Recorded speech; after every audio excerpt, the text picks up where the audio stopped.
I was home alone when I got a call from my landline. The voice on the other end was me, whispering, "Don't move." I've always lived alone. It's easier that way. No arguments about dishes, no compromising on the thermostat, no explaining why I sometimes wake up screaming at 3 a.m. Just me, my books, and the old Victorian house I inherited from my grandmother. The landline was her idea. Cell phones fail, Jacob, she'd said before she passed. When something goes wrong, you'll want a real phone. I kept it connected mostly out of respect for her memory. That Tuesday night, I was grading papers, half watching a documentary, when my cell phone rang. Unknown number. I almost let it go to voicemail, but some impulse made me answer. Hello? Nothing but static. I was about to hang up when I heard something in the white noise. Jacob. I sat up straighter. Who is this? More static. Then, the landline will ring. Answer it. Please. Before I could respond, the call ended. I stared at my phone, wondering if one of my students was playing a prank. They knew I lived alone. They knew my name. But something in that voice had seemed urgent. The landline rang exactly 14 minutes later. I remember checking the time, 10:47 p.m., as I approached the old beige phone mounted on the kitchen wall. Hello? At first, I thought the line had disconnected. There was no static, no breathing, nothing. Then I heard it, my own voice, but wrong somehow. Strained and desperate. Don't move. The hairs on my arm stood up. It was unmistakably my voice, the same slight rasp, the same cadence, but I hadn't spoken. Who is this? I demanded. Please, my voice whispered back. If you value your life, don't move. Stay perfectly still for the next 60 seconds. Is this some kind of joke? How are you? Please. The desperation in my own voice startled me into silence. 53 seconds. Don't move. I froze, the receiver pressed against my ear, eyes darting around the kitchen. Nothing seemed amiss. The refrigerator hummed. Outside, a car drove past, its headlights briefly illuminating the room through the blinds. 38 seconds, my voice whispered. I became aware of a sound I hadn't noticed before. A soft, rhythmic clicking, like the tapping of something hard against glass. It seemed to be coming from the window above the sink.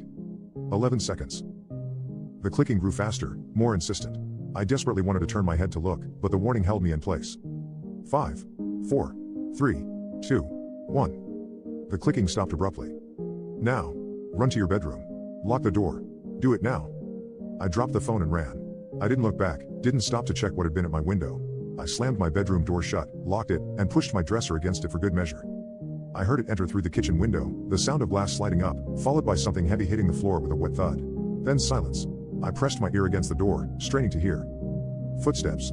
Slow, dragging footsteps, accompanied by that clicking sound.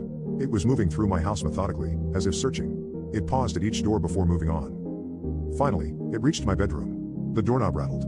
I bit my knuckles to keep from making a sound. A voice, my voice, came from the other side. But this wasn't the voice from the phone. This was distorted, like someone learning to use vocal cords for the first time. Jacob, I smell you. Something slammed against the door hard enough to make the dresser shudder. I backed away, looking frantically for a weapon. My phone rang again. Not my cell, that was still in the living room. But my landline, which had no extension in this room. The cordless receiver on my nightstand lit up. A phone that shouldn't exist was ringing. I stared at it, paralyzed with fear as the thing outside my door slammed into it again. I answered. It's mimicking you, my voice said through the receiver. It saw your picture, heard your voice.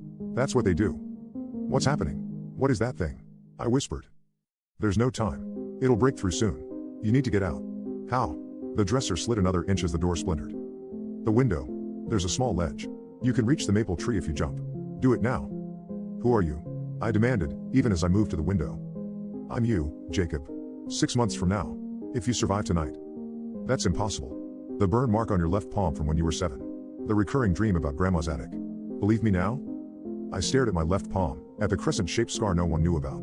The door behind me buckled as claws tore through the wood. Why is this happening?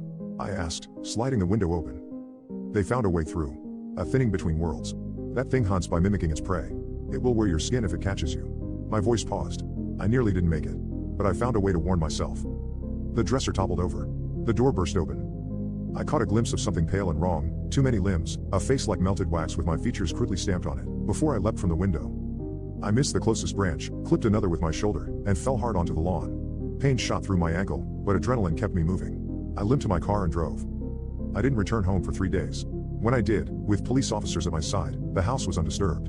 No broken door, no shattered window. The officers gave me pitying looks as they searched room to room, finding nothing. But there was one thing. On my kitchen counter, next to the phone, was a small piece of paper that hadn't been there before. Written in my handwriting were instructions for creating a temporal loop called complex calculations and wiring diagrams I didn't understand. At the bottom was a simple note. 6 months. November 16th. It will return. Be ready to make the call. The loop must continue. Today is May 16th. I have exactly 6 months to learn how to call myself in the past. And sometimes, late at night, I hear clicking at my window.